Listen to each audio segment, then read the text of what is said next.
don't forget like, share, and subscribe on your own YouTube channel e-commerce. So student, in our previous video we have already discussed 13 points from the basic accounting terms, and today we shall start point number 14, and this is the loss. Honey, as we already know that what is loss, because every company, many companies bear a loss every year, and some years starting during the starting time of the business. जो loss होता है वो हर company को कभी ना कभी सहना पड़ जाता है। वी कैन, अगर यदि हम किसी अदर लैंग्वेज में भी कहें तो लॉस जो होती है वो हम अपनी रेगुलर लाइफ में भी बियर करते हैं, उससे सहना पड़ता ही हमें। Then now see what is loss. The term conveys to different meaning. जो लॉस होती है उसकी दो विभिन्न परिभाषाएं दी गई कि किस कंडीशन में लॉस होता है, किस टर्म में। जो परिभाषा डिफिनेशन है वो टू टर्म्स में दी गई। Firstly, it conveys the result of the business for a period when total expenses exceed the total revenue. So first is क्या कह रहा है कि जब हमारे इन जो रेवेन्यू है वो कम होती है एंड जो एक्सपेंस है वो ज्यादा होती है, देन उसी कंडीशन में भी हमें क्या होता है, लॉस बेयर करने पड़ जाते हैं। फॉर एग्जांपल कि हमने अपनी कंपनी में रेवेन्यू 2 लाख ही उसमें फिट किया हुआ है, बट वहां पे हमने जो एक्सपेंस है वो 2,40,000, 2 लाख रुपए इन्वेस्ट किया, 2 लाख हमने प्राप्त किया रेवेन्यू, एंड हमने जो खर्च है टोटल 2,40,000 किया। देन हम अगर इनकम तो हम लोग रेवेन्यू माइनस एक्सपेंस करते हैं, देन हमारे इनकम आ जाता है। जब हमारी इनकम ही कम है, जब हमारी रेवेन्यू ही कम है, एक्सपेंस ज्यादा, देन उस कंडीशन में हम क्या करेंगे, एक्सपेंस को पहले लिखेंगे एंड रेवेन्यू को बाद में। देन 40,000 40,000 हमारा क्या गया, यहाँ पे लॉस आ गया। फर्स्ट कंडीशन ये भी कहता है कि लॉस क्या है, जब हमने इनपुट के चक्कर में बहुत आउटपुट के चक्कर में बहुत ज्यादा उसमें इनपुट फिट कर दिया बट उतना आउटपुट हमें नहीं मिल पाया, देन वो भी हमारी कंपनी का लॉस होता है। एंड लॉस जितने भी एक्सपेंसेस होते हैं वो हमारे किधर चले जाते हैं, profit and loss trading account के डेबिट में चले जाते हैं, जितने भी खर्चे होते हैं। एंड सेकंड डिफिनेशन में क्या कहते हैं, it refers to some fact और the activity against the which firms received no benefits, like loss by fire, loss by theft, loss by any other activities। ऐसी कोई भी क्रिया जिसके द्वारा जो लॉस, जो माल है वो हमारा क्षतिग्रस्त हो जाता है, चाहे वो चोरी हो, चाहे वो अग्नि द्वारा हानि हो, ये सारे भी हमारी कंपनी को कोई भी बेनिफिट नहीं देते हैं। यदि हम इसे लॉस भी नहीं कर सकते बट ये हमें बेनिफिट भी नहीं देते, because we can do all work for the profit, for the money. हम सारे काम किस लिए करते, पैसे के लिए ही करते हैं, बट अगर हमें वहाँ पे भी सफिशिएंट जो मनी है वो नहीं मिल पाती, मतलब अगर हम सिर्फ किसी प्रोडक्ट की कॉस्ट तक ही गेन प्राप्त कर पाते, रिसीव कर पाते, एक्स्ट्रा मनी हम नहीं वहाँ पे गेन कर पाते हैं, देन वो भी हमारे लिए लॉस ही है।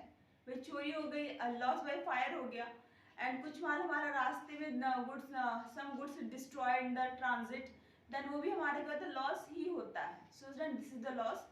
And now let's see the next point is purchase. क्रय किसे कहते हैं? The term in purchases is used only for the purchase of goods in which the business deal. Purchase, जब कोई भी व्यापारी सामान को खरीदने के लिए, मतलब गुड्स को फिर से रीसेल करने के लिए कोई प्रोडक्ट, चाहे वो रॉ मटेरियल चाहे वो फिनिश गुड्स को परचेस करता है, खरीदता है, देन उसे हम लोग क्या कहते हैं, परचेस कहते हैं।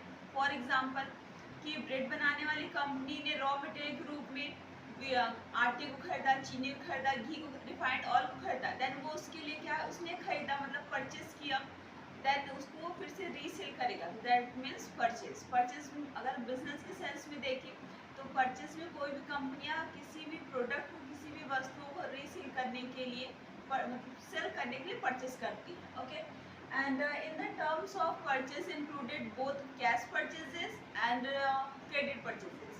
Okay, purchase में हमारे दोनों purchase include रहते हैं, चाहे वो cash purchase हो चाहे वो credit purchase हो, because we can't dependent on the cash purchase। हम सिर्फ पूरी तरीके से cash purchase पे डिपेंड नहीं हो सकते हैं, क्योंकि जो भी बिजनेस होते हैं वो फाइनेंस पे, वो क्रेडिट पे ही सारे बिजनेस को रन कराते हैं, क्योंकि जो अगर वो लाखों रुपए, करोड़ों रुपए उन्होंने मार्केट में इन्वेस्ट किए हुए, देन डजंट मीन्स कि वो सारे कैश में, वो क्रेडिट भी लेते हैं, देन तो कुछ परचेज वो कैश में कर लेते हैं, कुछ परचेज वो क्रेडिट पे भी कर लेते हैं। बट जब भी आपको टर्म दे परचेज, देन वहाँ पे cash and credit both purchase are included. Okay, Now see the next sales. विक्रय किसे कहते हैं?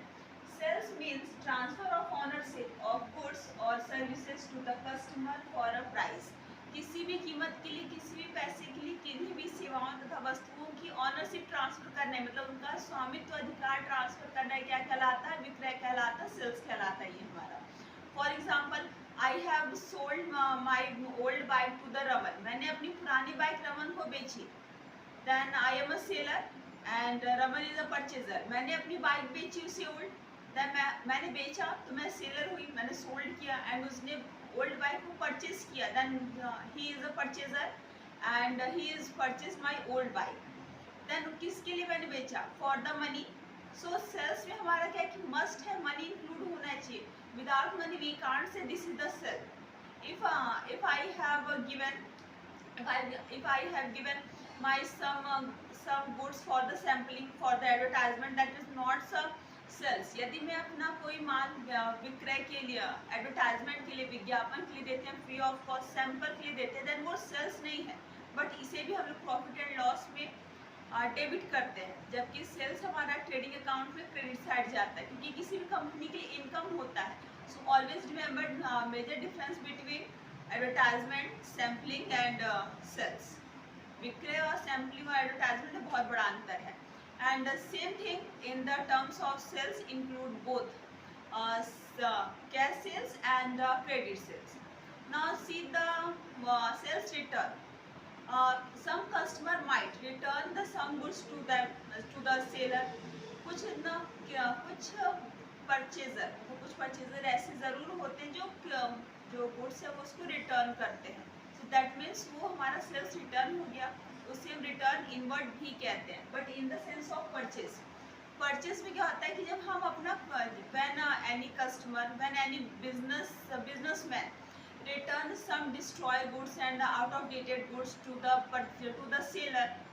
जब परचेजर किसी खरीदे गए माल को वापस करता है, देन उसे हम परचेज रिटर्न कहते हैं एंड इसे रिटर्न आउटवर्ड भी कहते हैं. परचेज हुआ तो रिटर्न आउटवर्ड एंड सेल्स हुआ तो वो रिटर्न इनवर्ड. क्योंकि हम सेलर हैं, मैंने अपनी ओल्ड बाइक बेची थी, देन रमन ने अगर मुझे उसे रिटर्न कर दिया तो मेरा बिका हुआ माल मेरे पास ही वापस आ गया. देन हम इसे रिटर्न इनवर्ड कहते हैं, मतलब वापस आ गया.